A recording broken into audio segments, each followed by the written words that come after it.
Hello everyone, welcome back to my study and to Donget's Model Railway. It is time. The layout has been progressed to exactly this point for far too long. It needs to go further. First part of this is obviously to redo the layout plan. Because Planners Anonymous, I am a serial planner. No, in all seriousness, I got contacted out of the blue by Paul from Sandling Junction, asking me to have a look at the plans for his new layout he's been working on with Julian from Station Road Model Railway.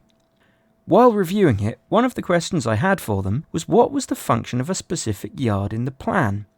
It looked like there was a platform face, so it should be for passenger trains, but there was what looked like a freight yard ladder right out of the middle of the platform face. The sidings weren't long enough to be carriage sidings, and all this appeared to do was block off half the platform. There was also another yard parallel with it with its own independent lead, and no obvious reason why. Was this a freight yard? Was this platform face even a platform face? It wasn't clear looking at the diagram what this track was for. In the process of talking to Paul about his layout and helping him refine his plan, I started thinking about my own layout and the plan for the yard I'm about to build. My yard didn't quite sit right with me either, as it kinda tripped the same question. Now, not in the same way. My yard has a purpose. It's an engineer's yard. But engineers take over yards that exist in convenient locations, generally as a convenient place to stage wagons on their way to or from work sites. Why does this yard exist to be able to be taken over by the engineers? Because it's wedged in between different tracks without easy road access. If it were easily accessible by road, it would have been closed and sold to developers instead. But what was it doing before? And how does that come through in the design? At this end, we've got access to both mainline tracks in and out, which implies high traffic. It's done via a single slip, which implies an unmodified steam-era alignment where facing crossovers were very much to be avoided. And the access is to yard tracks 2 and 4, which is a bit odd, but not without precedent. See the South Yard at Who Junction, for example. Yard track 1 is against the back of a platform. Is this a platform face? It's not connected at this end, but it is connected at that end. But into the yard lead, not into the main line. At the other end, we've got a fan of sidings, so far so good, and a facing crossover, which implies later rationalised alignment. So I had a look at this. By removing the single slip and leaving only an outbound connection from the yard here, I could get the connection to the first track. That makes it look a lot more like a normal wayside yard than it did before. That's released a point with a tighter curve as well, so I've rearranged the yard lead at the other end to look a bit more natural as well. This has allowed higher siding capacity for storing more engineers' wagons. Entering the yard from the lower right would need to be via running through the station and reversing into the yard at the upper right. That's okay, that's a thing that does happen in the real world. I still have the yard up against the back of the platform though. I did try turning this into a proper platform face, but without a mess of overcomplicated track work resembling Newcastle Central in the steam era, it wasn't happening. And sorry, I'm not up for building that by hand. Okay, enough with the planning. It is time to install some points. Check out the previous video to see how I'm fixing these up. 3 of them are installed here for the yard entrance. Motors are installed to hold the tie bars in position, but are not yet connected to a servo driver. I thought ballast hoppers were a somewhat appropriate first vehicle on the new track.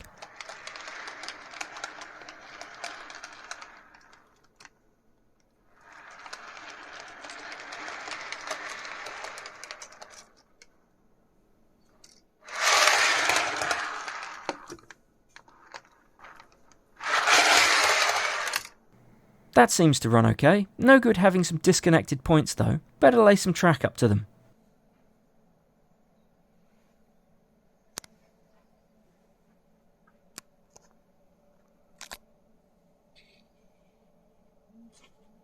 This is Exacta Scale Fast Track Code 83 flat bottom rail in concrete sleepers for the main line up the hill and over the bridge, then switching to wooden sleepers and wooden timbered points. We're also going to bullhead here because no one does flat bottom points in 4mm to the foot scale. They are all 3.5mm to the foot. Crossing into the yard brings us to the fan of points to access the yard tracks.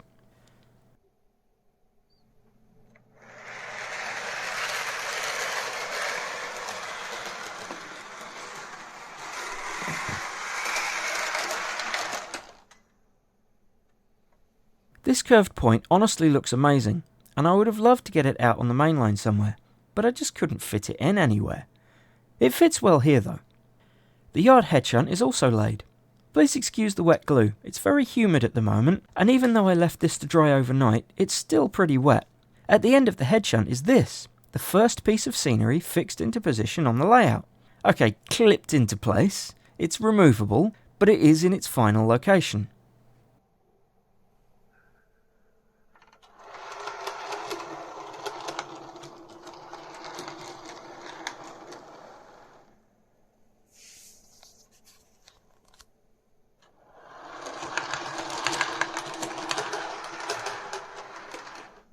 The head shunt isn't massive, but it's a decent enough size and should make assembling an engineer's train in the yard with a shunter a fun activity. I should probably think about what couplers I want to use for freight stock at this point, as I'm sure someone will be yelling at me that I'm supposed to have buried a magnet somewhere or I need an uncoupling ramp somewhere else. But that's a whole video topic of its own. Time for another serial planner moment. Remember when I mentioned Newcastle Central? Well, on closer inspection, even this is a problem. Anyway, I need to be real with myself about the condition of these things. The big problem is they've been cut here, here, here, and here. Now, when I need to make a cut across here and here, across here and here,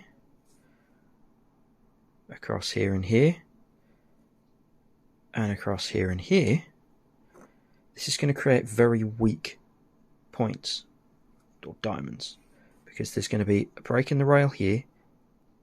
Then if this sleeper ever fails, that break will continue all the way down to here, and we'll only have this one rail holding it together, and the integrity of this sleeper. And my experience of these sleepers is they are not good. These points are built with some kind of composite board with a rivet through it, and so many of them break off like this, leaving just a rivet, and the other end of that board will come out of there super easy. I have replaced so many of them. I've even had them fail after I've looked at the point and proven it good. Tried to lay it and they failed while laying, and I've had to pull the whole thing back up and redo it. So these with those cuts here are not good. So to fix that, I would have to replace this entire rail all the way down here. Now I could do that. I think I could be okay with that. I mean, I've got this rail to follow and this rail to follow, so I could probably get that in the right place. It would be a little bit more tricky than everything I've done so far, but I think I could do it. Here's the real big problem. Both of these are the same way. I need one that's that way. Specifically, the pattern I actually need to produce is like that. So you've got a point here, and then this comes through this way, and then there's another point over here. That's the pattern I need to produce. So I would have to use one of these as a template to build a completely reversed version. I don't think I'm up to that at the moment. So I went back to my attempt at a 3-platform station and attacked it fairly viciously with the rationalizer's pen. Let's have the 3 platforms, but we're going to cut the variability out. It's going to be up, reversible, down, with the reversible in use as the up platform for one track and the down platform for the other track, and no flexibility at all. I need to delete the inner yard track to make space. That's okay.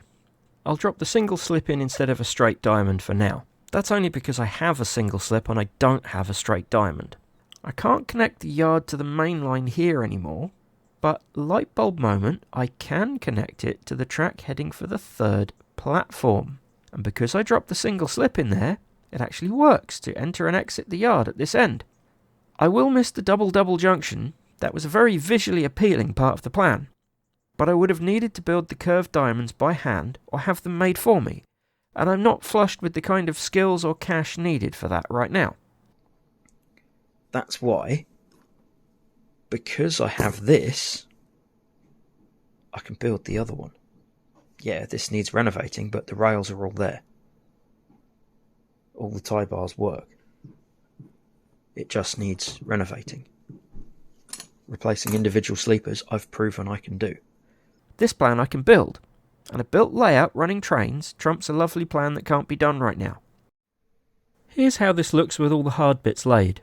Some of those point timbers run across 4 tracks here, so a lot of this had to go in as one very complicated chunk. More wet glue here. The humidity is really making this a slow process. It also turns out that laying one piece of track takes about the same amount of time whether it's a yard or an inch long, and there's been a lot of little pieces of track laid between points that are very close together. The rest of this now is laying plain line in between the points. For anyone disappointed about not using the curved diamonds in the plan, I can use the 2 right-handed curved diamonds I have as scenery to suggest recent track rationalisation. A few more days of waiting for glue to dry, and here's where we are.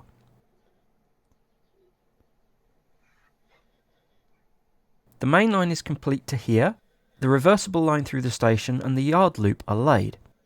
I've not got enough concrete sleepers to lay all 3 platforms, and I'm completely out of insulating rail joiners. I've also not got enough bullhead track to lay any of the sidings completely. This will conclude progress on the scenic area for now, and I'll be back to track laying when I've got some more of these things. See you next time up here in the study at Dongit's Model Railway.